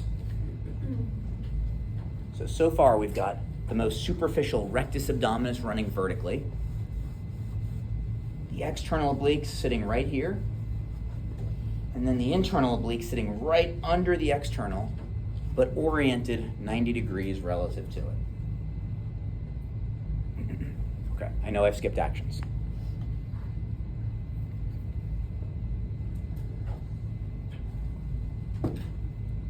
Let's make this easy. it's easier to do than to like picture the words. The obliques, sagittal plane. I've been here, I haven't been here. So in the sagittal plane, they sit anterior to the axis of rotation of the spine, right? Sit on the front. What do they do in the sagittal plane? Flex. Along with the rectus abdominis, the obliques, they all sit in the front. They all contribute to trunk flexion, which means they resist what? Extension. Perfect. The obliques, the right external, the right internal, the left external, the left internal, all four obliques contribute to flexion with the rectus abdominis. Done with the sagittal plane. That makes sense, right? Easy. Okay. Let's do the right internal and the right external oblique. They're on the right side. What do they do in the frontal plane? Right side bending. What about the left side? Left side bending. All side benders are ipsilateral. So right now, the external oblique does flexion and ipsilateral side bending. The internal oblique does flexion and ipsilateral side bending. Right now, the external oblique and internal obliques are sagittal plane agonists. They both do flexion. And frontal plane agonists. They both do ipsilateral side bending. They're so far just agonists. So far just There's more. agonists. There's more. This is the cool part.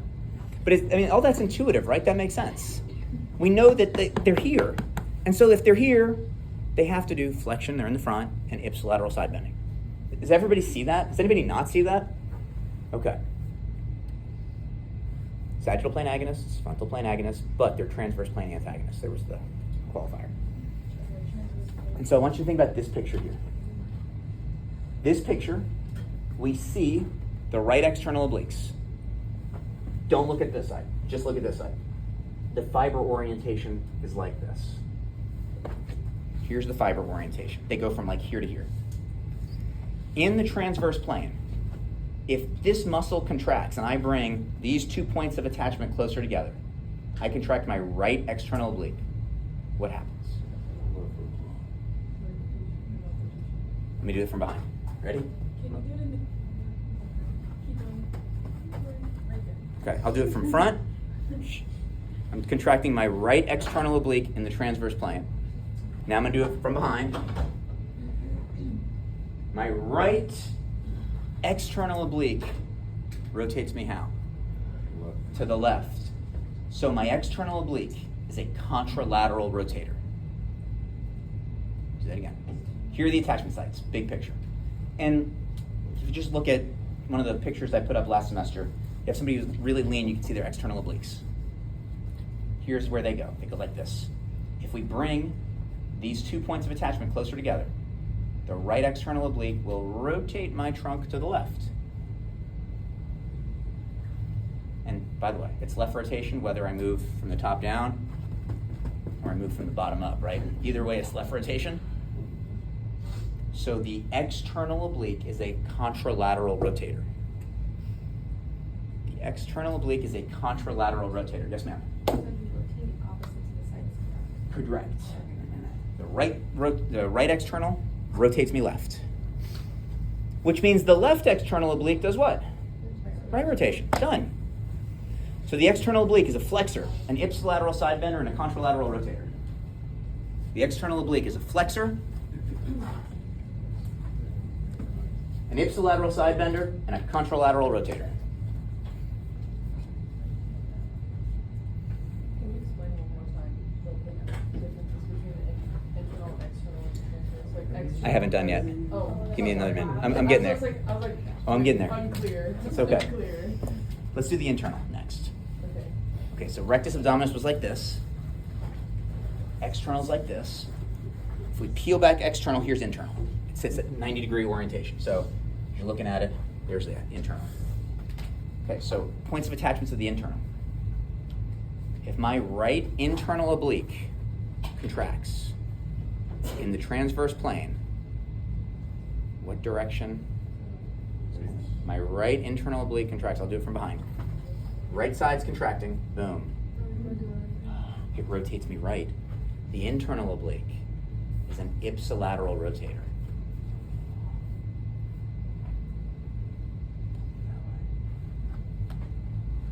Internal oblique. Incidentally, I for ipsilateral. The internal oblique is the only ipsilateral rotator we'll have. I. So this is the cool part. I mean, if all that wasn't already really cool, here's like another cool part. So we've got so far the internal and external obliques, sagittal plane agonists, frontal plane agonists, and transverse plane antagonists, because the external oblique does contralateral rotation, whereas the internal oblique does internal ipsilateral rotation. Sagittal plane agonists, frontal plane agonists, transverse plane antagonists. Finish this thought. This is so good. This is so good.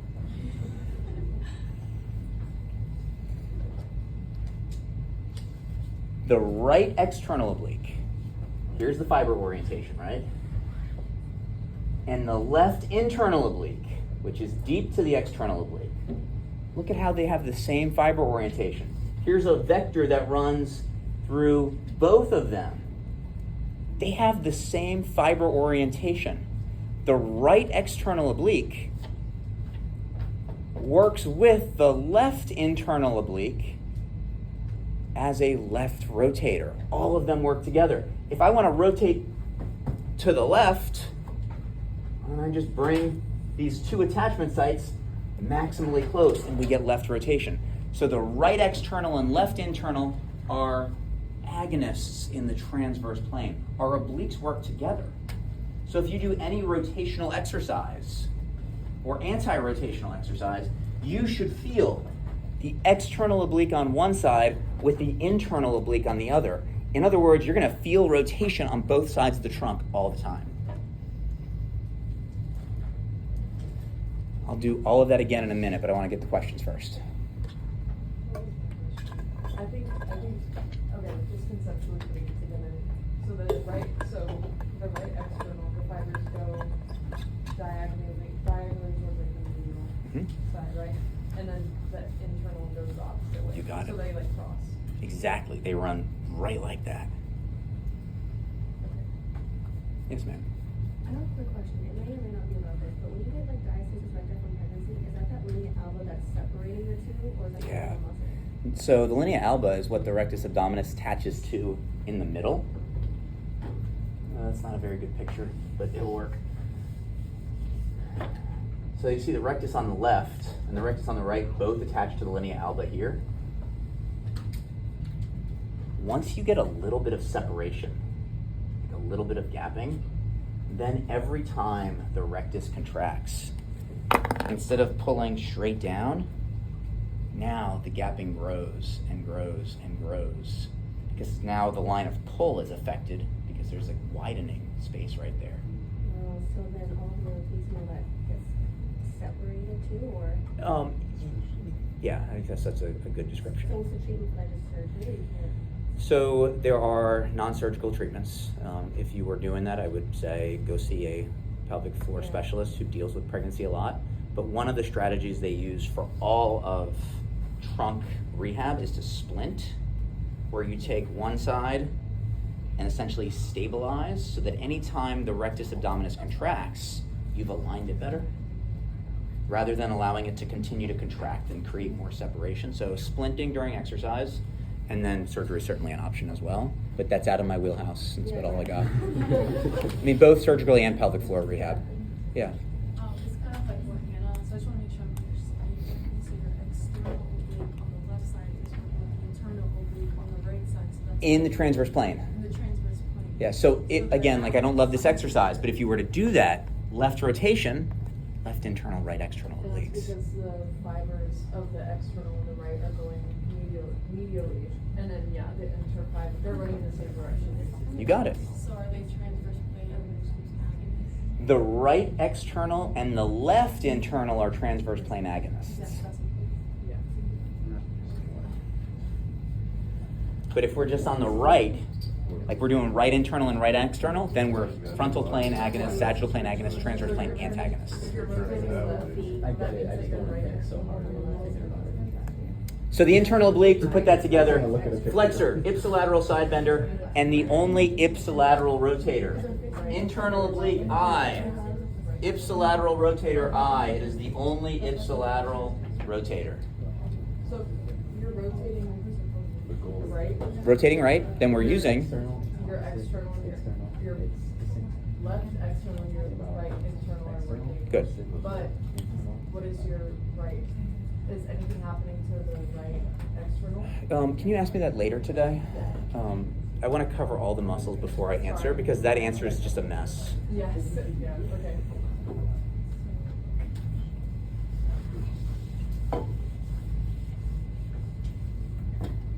So, let's say we're doing a bird dog. We get rid of the right leg. If we get rid of the right leg, the right pelvis would drop. If the right pelvis drops, that's the equivalent of right rotation. Okay? I need to prevent that. How do I prevent right rotation? With my left rotators. Don't skip this step, because now my left rotators are the left internal and the right external. But skipping that step is devastating. We've seen people try. Please don't. It doesn't work out. Especially when we're like, which muscles are preventing rotation when I'm rotating from the bottom and not the top? Just go through each step. You know the system, the process, the concept, everything. Just take your time with it. Yes, ma'am. Yeah, if it's left trunk rotation, like what muscles? The left internal oblique and the right external oblique. So far, we have one more. But we're done with the flexors. We've done the rectus abdominis, the internal oblique, the external oblique.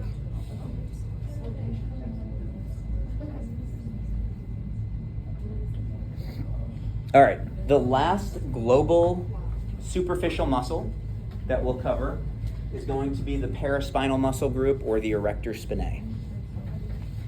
The erector spinae is comprised of 3 groups of muscles.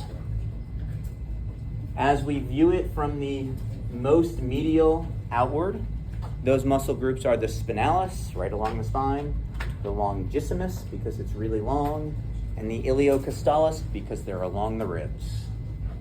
Reading from medial to lateral on both sides, we have the spinalis, the iliocostalis, the longissimus, and the iliocostalis.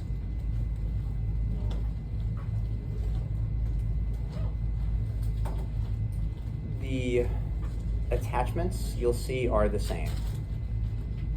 This is simplification from a few different sources, but briefly they attach to spinous processes, transverse processes, as well as the posterior ribs, all the way from the occiput to the sacrum. These really broad attachments. Look at this, it's going all the way up, super broad, long muscle. It's a global mover.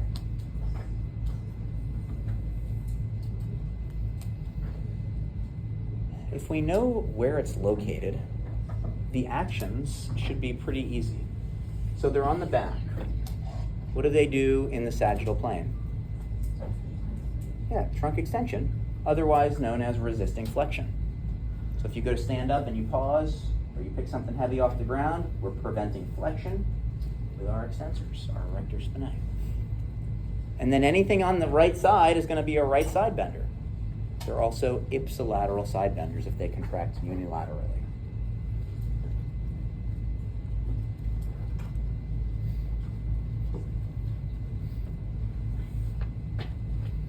And those are the global muscles.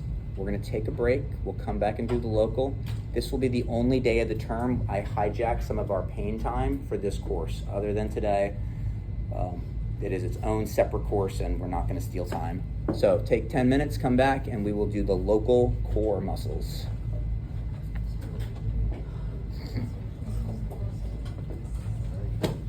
Or superficial muscles. Now we're going to move on to the muscles that pop culture frequently calls the core. They're the intersegmental stabilizers. These are the muscles that, instead of going from xiphoid to pubis, or sacrum to occiput, they're going to go from like L3 to L4. They're going to attach to specific segmental levels. They're going to segmentally stabilize the spine. The first one is the multifidus muscle. which, depending on the source, sometimes it's listed as part of the transversospinalis muscle group, along with the semispinalis muscle and rotatories. It's not really of critical importance to memorize. But the multifidus is a vertically oriented muscle. See, its orientation is vertical. And it goes from mid-sacrum up to about C3. And it runs from transverse process up 2 to 4 levels to the spinous process. So it goes up and in, supromedially. And if we just know that, we can figure out all of its actions. It goes up and in. So, the multifidus. Let's just talk about the right side here.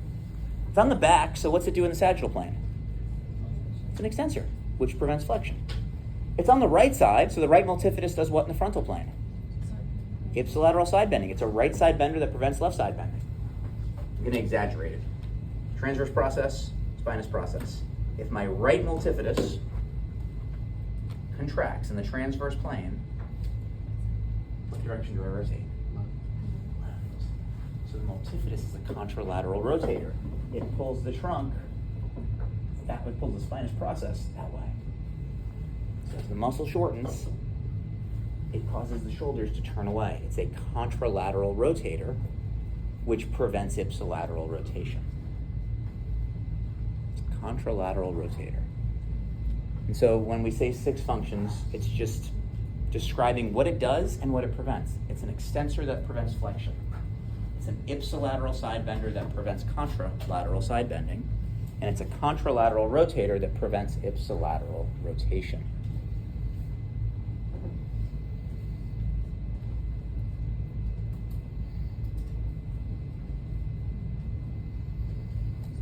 Your book gives a little bit more detail about this, but it's not unique to the multifidus. It's a high distribution of type 1 muscle fibers. We've already talked about that. The dark meat, right, if you eat chicken.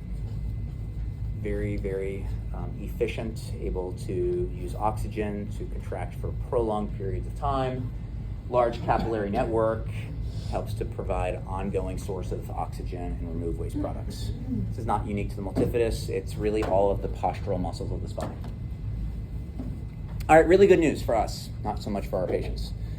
In patients with low back pain, and this is true in patients who are like emergency department bound back pain, they're unable to move, and it's true in elite athletes who experience bouts of back pain. And individuals who've had back pain, if you take a diagnostic ultrasound and you look at that area where the pain is, we see atrophy of this muscle. So there seems to be a specific correlation between the presence of back pain and the reduction in cross-sectional area, or the atrophy or the shrinking of the multifidus muscle. It gets smaller. Here's the good news for us. It doesn't spontaneously get better for our patients. It's going to stay small and atrophied. So the good news is, directed intervention from us, here's where we're supposed to be happy, is going to help those patients get a recovery of the cross-sectional area of the multifidus. We can help them, but it doesn't just happen on its own. It needs targeted intervention. So this might explain why the biggest predictor of an episode of low back pain is a previous episode of low back pain, because some of these things don't spontaneously resolve. So if you have your patient with low back pain, we're thinking, okay, I suspect there's some atrophy of the multifidus, and I know that the multifidus is going to respond better to the inclusion of isometrics. Here's a paper that just supports it. The inclusion of isometrics rather than just concentric and eccentrics. So I'm going to use the multifidus muscle. I'm going to train the multifidus muscle by doing exercises that prevent flexion. It's an extensor. By doing exercises that prevent ipsilateral rotation and that prevent contralateral side bending. Use the multifidus isometrically in order to rehabilitate it. Yeah, that would work. Provided your patient didn't have posterior back pain, right? Because then you're compressing it. But if their pain is an anterior pillar, sounds great. So again, the multifidus is an extensor. So we can train it as an extensor by preventing flexion. Multifidus is an ipsilateral side bender. So we can train it by preventing contralateral side bending. It's a contralateral rotator. So we can train it by preventing ipsilateral rotation. Train it isometrically because it's what the muscle fiber type demands. Right? We don't need to load it up. We don't need, unfortunately, like heavy deadlifting is probably not optimal for this muscle. Pains me to say that perhaps low load rehab approach is going to be better to rehabilitate this muscle. Good with multifidus? Okay.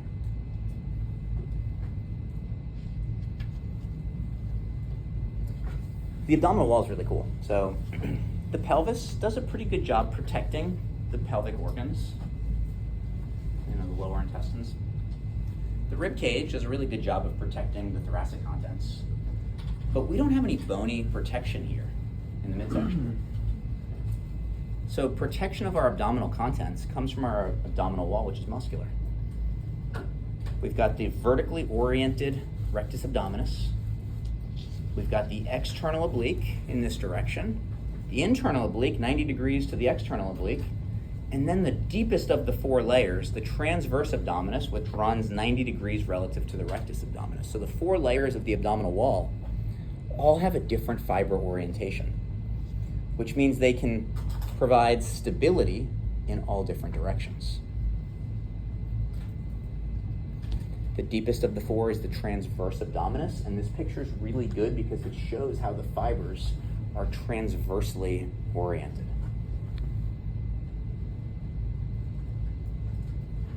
And it envelops the entirety of the abdominal wall, going from inguinal ligament, iliac crest, posteriorly to the thoracolumbar fascia, as well as the lower 6 ribs. Inserts in the pubic crest and linea alba, again via the abdominal aponeurosis. So it envelops the whole spine, like from thoracolumbar fascia to linea alba. When it contracts, it squeezes. That's it. It squeezes. Can you picture how this muscle shortens? It just squeezes. So what activities involve squeezing of the abdominal wall? When you're bracing yourself in a squat. Potentially when you're bracing yourself. What else? Isometric holds, okay.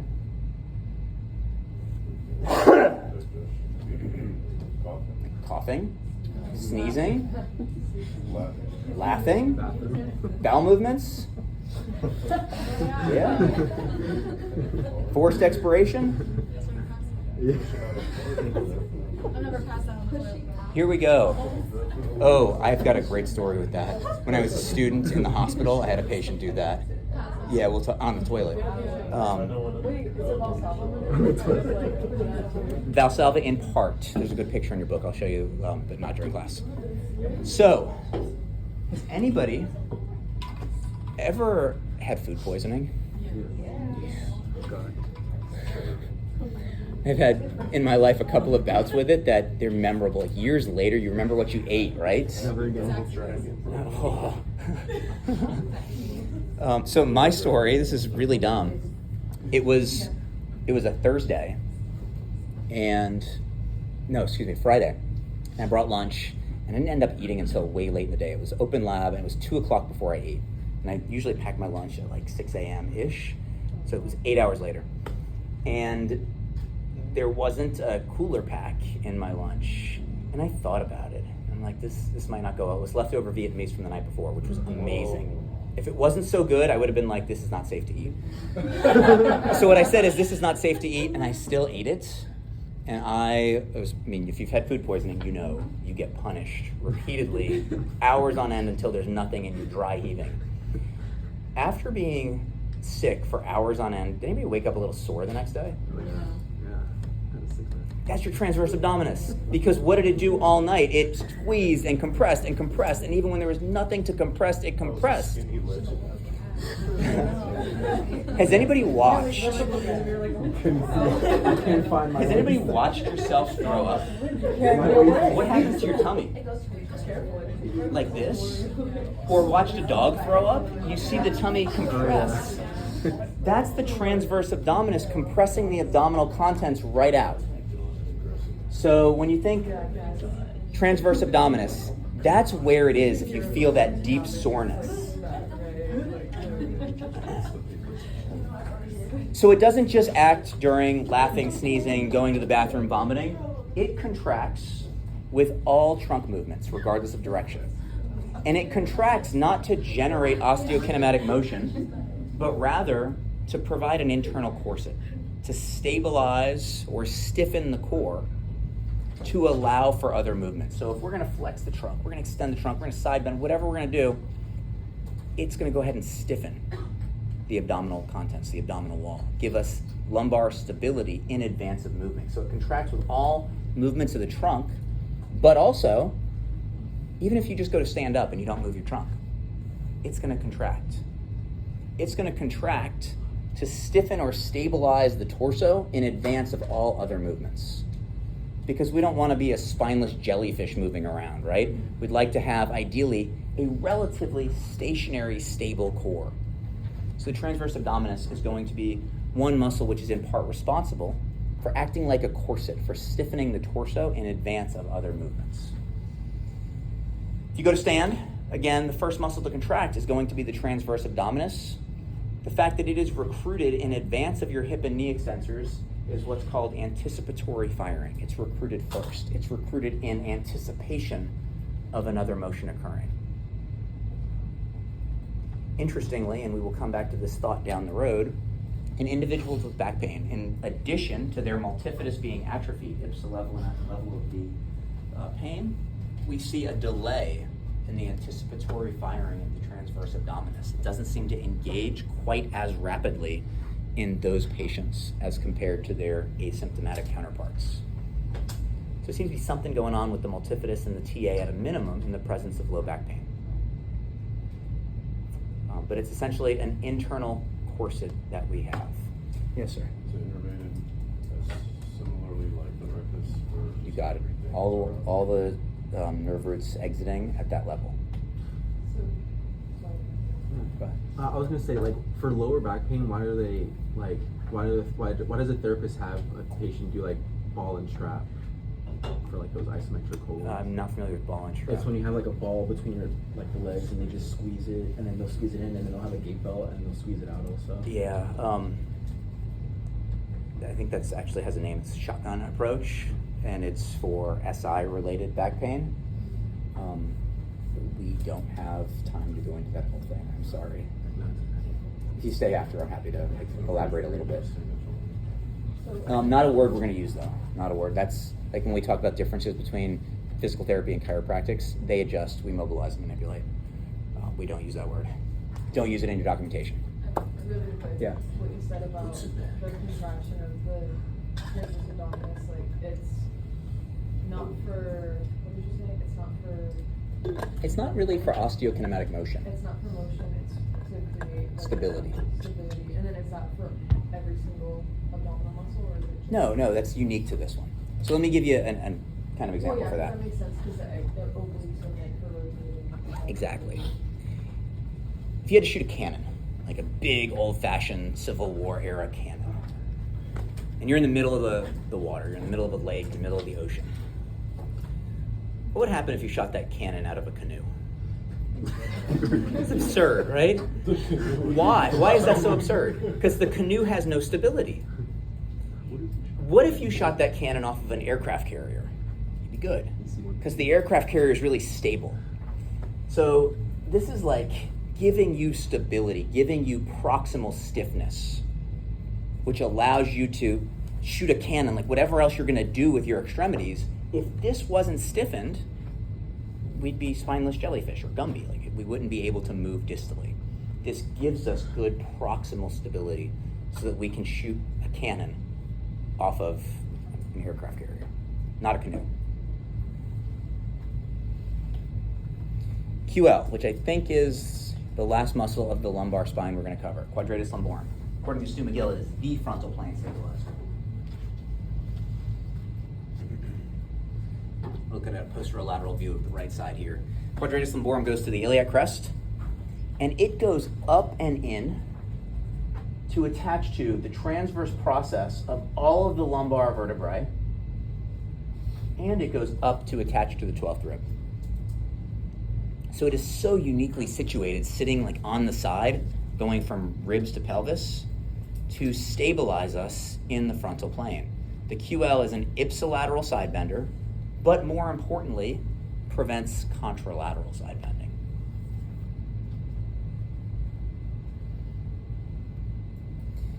Incidentally, if I side bend from the top down, we usually call this side bending. If I pull my iliac crest up, it's still side bending, but we usually call this hip hiking. So either way, the QL is approximating the lowest rib, L1, with the iliac crest. It's just usually described side bending, usually described hip hiking. By some accounts, this sits far enough posterior to the axis of rotation that it's the lumbar extensor. By other accounts, people are like, no, there's no way it's a lumbar extensor. So is it? I don't know. Don't care. You can put it if you want. Don't know. Maybe it is in some people and not others. QL is a core muscle. This is really cool. We think about the core like having to sometimes address it separately from the extremities. It's like you're going to work on your rehab with your patient or your training with yourself, but then it's almost like we carve out a second piece for more core or your segmental stabilizer work. But the core is designed to amplify the function of the rest of the body. Right? It's not designed to work by itself. We can't do anything if we're just stable. It's designed to amplify force output for some of the extremities. So here's an example of this. Strongman competition super yoke event where an individual holds a heavy load over their shoulders and ambulates. And so at the moment, as we look at this image, he's in right unilateral standing, right?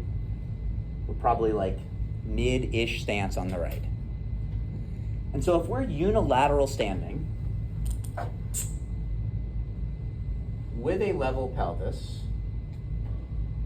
what do I know about the muscles that are active? Unilateral standing, what do I know? Motion analysis. Not his right side benders. What muscles manage the pelvis? Abductor. The abductors. We know that in right side bending, his That's what I was gonna say. right glute med is contracting. Right? Because the stance in unilateral standing with the dynamically managed pelvis, the stance leg gluteus medius manages the pelvis, holds it level. But if you measure the demands of this load versus what the gluteus medius can do, it's unable to do it by itself. The glute med alone does not provide enough support to the pelvis. So what can we do? We're going to pull the pelvis down on this side. I need something. Left side bending. I need a side bender. Left. I need a left side bender like the quadratus lumborum And then also. to pull it up on that side to help manage it. So what we see is that the core muscles like the QL enhance the function of the gluteus medius because the glute med by itself can't manage the pelvis. So the glute med pulls down on one side and the QL pulls up on the other. Those two muscles, especially during supraphysiological loads, are going to help manage the pelvis in the frontal plane. What's the percentage of distribution Of type 1 versus type 2? of the outfit in terms of those motions? Ooh, don't know. Don't know. And I don't even think that hyperlinked paper, which is McGill, says it. And their stance, and that's one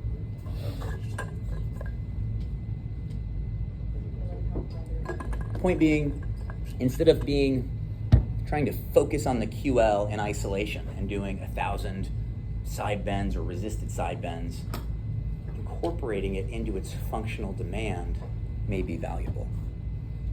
All right, so let's fill this out together. Trunk flexors, what are they?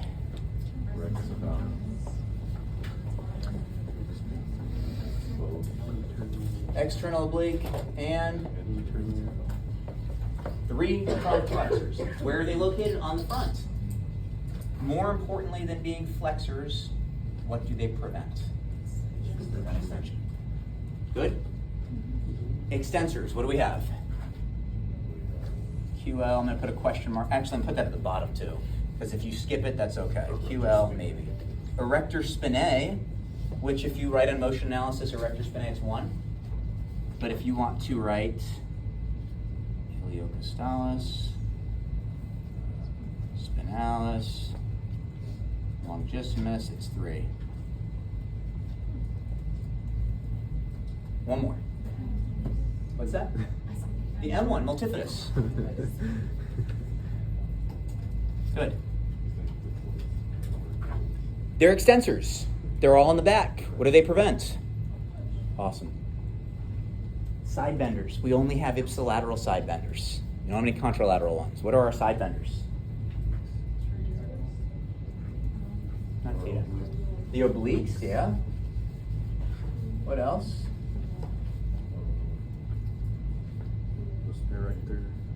Erector spinae, which again, iliocostalis, spinalis, longissimus. I'll add multifidus, which is the side bender. That would be the QL. 2, 3, 4, 5, 6, 7. Good. All side benders. They're all inside. They're all ipsilateral. All of these prevent contralateral side bending. Ipsilateral rotators, we have 1. Begins with an I. Internal oblique. Contralateral rotators, we have 2. External oblique and multifidus.